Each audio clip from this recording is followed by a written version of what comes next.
नमस्कार दोस्तों, एक महानायक जो आजादी के लिए लड़ा, एक नेता जो इतिहास से गायब हो गया। 78 साल हो गए लेकिन सवाल वही है,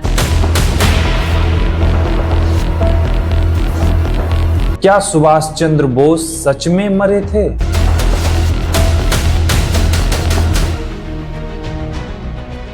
पंद्रह अगस्त 1945 जापान ने आत्मसमर्पण कर दिया था और ठीक उसी दिन एक खबर ने पूरे हिंदुस्तान को हिला दिया। सुभाष चंद्र बोस विमान हादसे में मारे गए। लेकिन सवाल यह है, क्या वो सच में मरे थे या फिर एक कहानी थी जो किसी बड़ी साजिश को छुपाने के लिए गढ़ी गई? कहा जाता है 18 अगस्त 1945 को बोस ताइवान के किसी एयरपोर्ट से उड़ान भर रहे थे और कुछ ही मिनट बाद प्लेन में आग लग जाती है। सरकार ने कहा कि वो जलकर मर गए, लेकिन कोई बॉडी नहीं मिली, कोई डीएनए सबूत नहीं मिला। सिर्फ राख का कलश जापान के एक मंदिर में रखा गया जिसे बोस की अस्थियां बताया गया। 1946 में कुछ भारतीय सैनिकों ने दावा किया कि हमने नेताजी को रूस में देखा है। फिर 1950 में एक खबर आई कि नेताजी रूस के किसी जेल में बंद है और 1960 में वो भारत लौट आए, लेकिन गुप्त रूप से। कई लोगों ने यह दावा किया कि उन्होंने गुमनामी बाबा के नाम से यूपी के फैजाबाद में अपना जीवन बिताया। गुमनामी बाबा के कमरे से मिले दस्तावेज में बोस की हस्तलिखी फोटो और आईएनए के दस्तावेज पाए गए। क्या ये महज एक इत्तेफाक था? 3 सरकारी कमीशन बने। पहला बोला बोस मर चुके,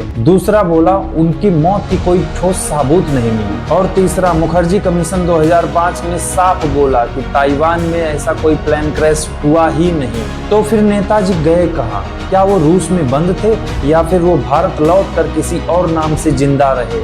इतिहास में आधी सच्चाई बताता है और आधी सच्चाई किसी फाइल में बंद है, और शायद अभी भी कोई उस राज की रखवाली कर रहा है। एक ऐसा नाम जो आजादी का प्रतीक है और एक रहस्य भी।